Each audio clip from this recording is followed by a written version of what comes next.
Hi, I'm here with Pat Schramm, Director of National Accounts at VanEck. We're here in beautiful Miami Beach, Florida at the Future Proof Citywide Conference. Thanks so much for joining me. Thanks for having me, Lily. Model portfolios are all the rage nowadays, and VanEck's portfolios have goals ranging from inflation protection to growth. Yeah, I'm wondering how you balance risk management with diversification in your model portfolios, and what things are top of mind when you're crafting one in 2026. Yeah, great question. So at the root of it, VanEck's a macro thematic shop. So we're rooted in 70 years of hard assets investing as well as thematic investing. Our real ethos is to look where the market's going, not where it's been. And we set our model portfolios based on our forward-looking expectations for changes in the market, changes in the macro environment, changes in the economy, big structural shifts that we think are going to impact either risk or return for investors in the years to come. So when we're building model portfolios, we think the incorporation of these themes and these trends are very important, but you have to be careful in the way you allocate. So depending on the risk tolerance of the model, we will layer those exposures in either incrementally. We also run a series of completion portfolios that are a little bit more concentrated, and so they own maybe only those structural themes within them for a client that wants the bolt on top of their 60, 40, 70, 30 type of thing. We use a rigorous quantitative process as well. So we look for tracking error in the range of about 2 to 3%, because we understand that being within an objective, with being within a volatility range is important for investors. You want a 70-30 to look like a 70-30. Our objective is to layer these exposures in, give differentiation, but not meaningfully change the risk profile. So we look a lot at correlation. We look a lot at volatility at the asset level, at the asset class level. And so we're constantly measuring those things, and we're rebalancing into strength and weakness to take advantage of market volatility. Some of the trends we think are important in 2026. We've been in this US dominated market for probably 10 years. Everybody's over indexed to the US, overexposed to growth. We've been preaching diversification for a number of years. Get those small cap targets up, get those international targets up. And a really important piece for us is owning real assets.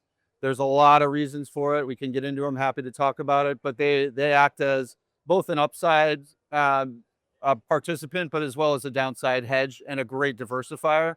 So that's a really important part of a lot of our models that differentiate us from the competition. Yeah, absolutely. From your perspective, how are financial advisors using model portfolios differently now compared to 5 years ago?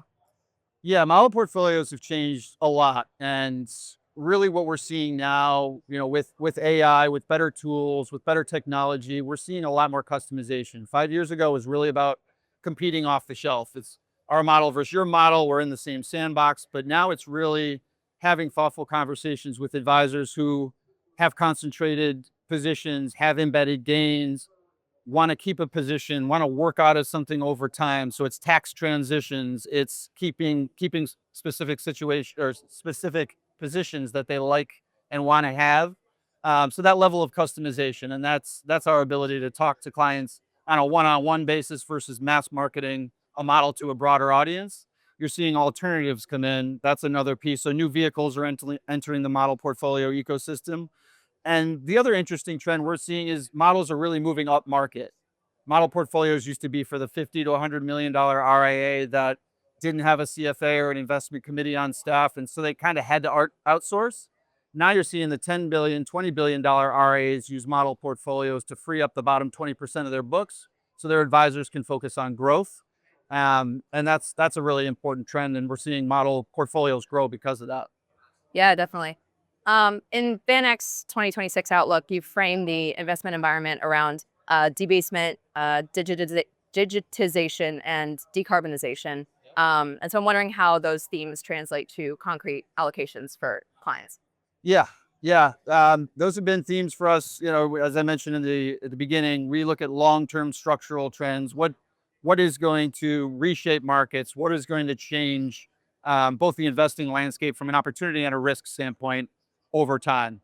AI is clearly a transformational general purpose technology that's going to permeate everything we do. And that's really the anchor of that three-pronged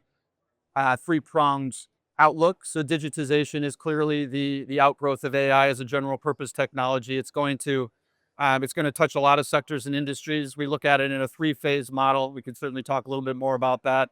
It's the build phase, the adopt phase, and the automation phase. We think semiconductors are a really important backbone of that. We've seen that performance run. But you want to own a diverse set of that vertical. Um, Decarbonization is really less about energy transition. It's more about energy addition. If you look at some of the projections for energy demand around the AI outgrowth, we're going to need to add the equivalent of 5 New York cities to the grid by 2035 just to meet the demand from AI, separate any other growth that we see. So that's going to involve a lot of different sources of energy. We think nuclear is a really important part of that. We've been talking with clients about adding nuclear energy, and that's a part of our model portfolios. And the last piece is debasement, right? And de-dollarization. That's how are we going to pay for it, right? So how are we going to build it? How are we going to power it? How are we going to pay for it? And how are we going to pay for it? We're entering a period where tariffs, geopolitical strife, debt and deficits are really the big one, are all colliding at once. We've been in an era of fiscal dominance, meaning fiscal spend from the government has accelerated dramatically. But now we're in a race we can't lose, and we have to spend more, right? We have to run that deficit hot. We have to put as much gas on the fire, if you will.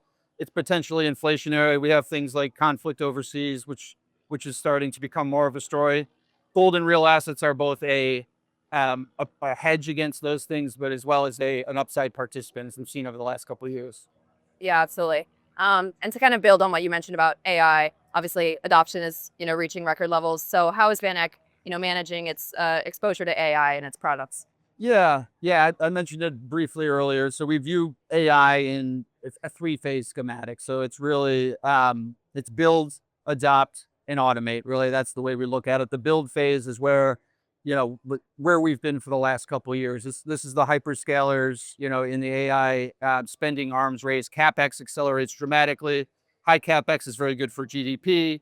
We've seen that accrue to a small handful of winners. That's why we're preaching diversification, because the market is trying to figure out who's winning. So that's semiconductors, that's hardware. That's a real big ramp there in terms of CapEx, generally benefiting the top of the market. The adopt phase is where AI starts to permeate everyday life. It starts to become a general purpose technology embedded in processes, and automation starts to become more of a theme and trend. So you want to start to own other pieces of that vertical. And then the last phase is robotics. Effectively, this is where we really start to see not just operational efficiency at the corporate level, but at the individual level as well. It permeates into the society in general. So again, you want to own. We're not here to make bets and prognostications. It's a very fast-moving and complex market. There's different companies, different countries that are at different phases. So we want to take a broad-based, diversified approach. We want to own the entire vertical and participate in the theme and trend, but it's central to what we're talking about. Yeah, absolutely. And then shifting a bit to private credit, I guess with private credit attracting so much attention recently, are investors, underestimating the risks associated with liquidity?